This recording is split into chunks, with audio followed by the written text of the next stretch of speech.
From the Friends of Crown Heights Educational Centers, this is Family Time with Friends. Join top experts in child development and education as we share the latest science and real world strategies for raising happy, healthy, and confident kids from infancy through adolescence. And now, today's program. Hello, my name is Chanell Bryan. I'm the Educational Director at Friends of Crown Heights, 20 Sutter Avenue. I have my Master's in Education, and I have my Advanced Certificate in SBL and SDL. Today we're going to discuss developmentally appropriate practice. So for the agenda today, what we're going to talk about is what does developmentally appropriate practice mean? Why is it important? How is developmentally appropriate practice used in high-quality early childhood programs? What should parents look for in high-quality early childhood programs? And what can parents do at home to facilitate their children's learning? And hopefully answer a few concerns that parents might have. So, developmentally appropriate practice, what is it? Developmentally appropriate practice is used in early childhood education and is based on knowledge of how children learn and how they develop. It is grounded in research of how young children learn. It provides connection to real-world experiences and opportunities to gain knowledge and skills through hands-on learning. It prepares children for their future learning, and it acknowledges the role of play in learning and development. Developmentally appropriate practice, why is it important? Well, it uses knowledge about how children learn and grow to design an appropriate learning environment and experiences for them to succeed. Early childhood educators in high-quality programs are trained on the topic of child development to create environments that are developmentally appropriate for young learners. Simply, this means that sharing your child's strengths and weaknesses, their likes and dislikes, and their milestones in the culture with their teachers, in addition to the teacher's knowledge of child development, helps young children learn in a way that makes sense for them. So, what does developmentally appropriate practice look like in a classroom, and what can I do at home? So as we go through this presentation, there will be some examples of play. There will also be some considerations that parents and families should consider as they research high-quality programs. These considerations can also be modified for you to use at home. So the first is physical movement. Including the freedom to play, it helps children improve their behavior and their attention span. When you look at high-quality programs, consider, do young children need regular opportunities to move their bodies and engage in unstructured physical activities? You can ask the center if there's a recess policy, and you can also ask the child's teacher if they use gross motor activities throughout the day. Another question that parents might have is, or another concern they might have is, all my child does is play all day. Why is my child not learning to read and write? Well, research shows that children learn better through play because they cannot learn on demand. They have to want to learn. So as children play, they learn a variety of foundational skills that will help them in the future. So teachers can use play intentionally to ensure that each child makes progress towards specific learning goals. When parents don't see teachers focusing on literacy in the way that they expect, for example, tracing letters or memorizing sight words, they see this as my child is not learning.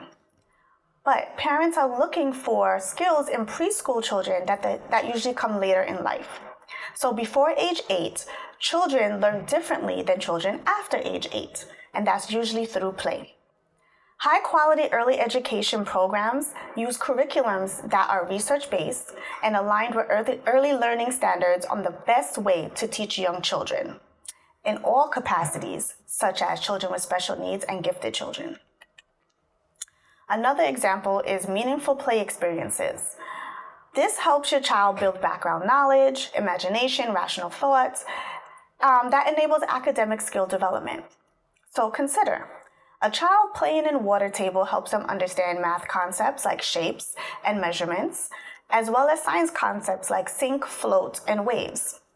asking children questions about their activities, encouraging experimentation, and helping them understand cause and effect relationships while they play, including playful elements like using reusable materials to create their own inventions. How do I know my child is learning? Well, teachers use the knowledge that you share of your child in addition to continually observing children's play and interactions to learn each child's interests, abilities, and developmental progress. So teachers use documentation to show children's progress, like drawings, photos, or notes comparing what a child did at the beginning of the year to what they did at the end of the year.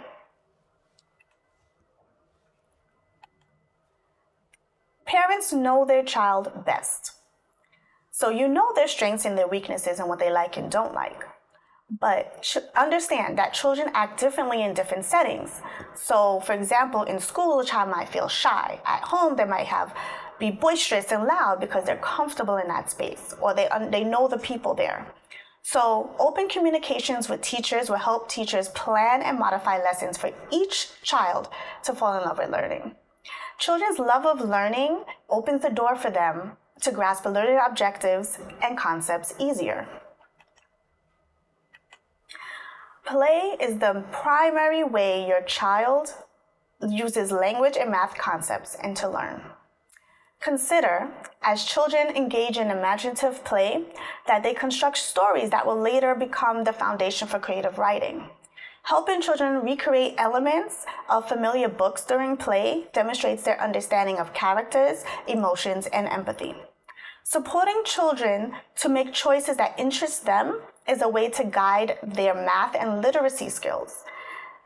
Ask your child's teacher what strategies they use for reading instruction.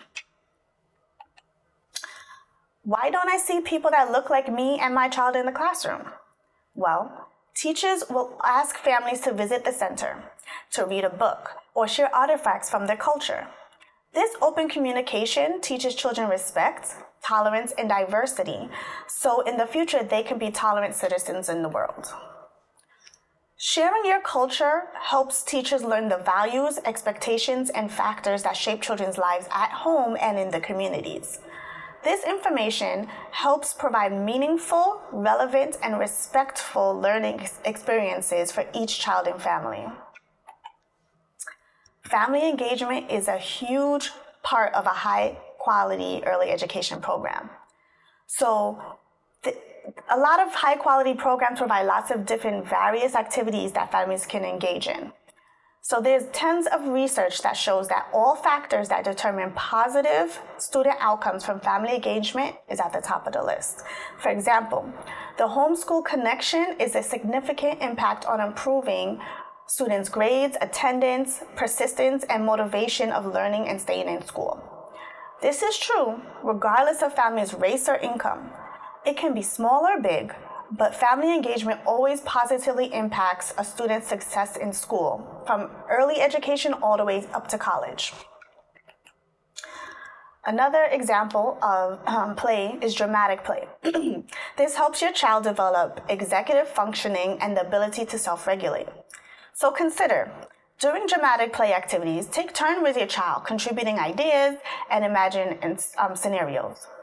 Ask if your child's school promotes social and emotional learning, and provide your child with opportunities to make choices in their learning. Some takeaways from this presentation. Developmentally appropriate practice is used in early childhood education and is based on research on how children develop and learn. It's the foundation for children's future learning. From birth to age 8, children learn best through play. Play is the young children's way to learn foundational skills that benefit them in later educational settings.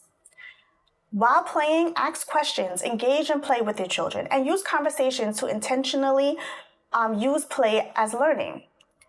And lastly, learning is a marathon. It's not a sprint.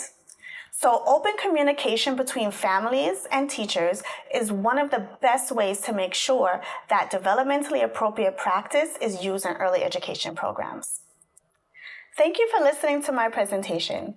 I know it was a lot of information, but with all the information that you gained today, you will be putting your child on the right path towards success in the future. Thank you.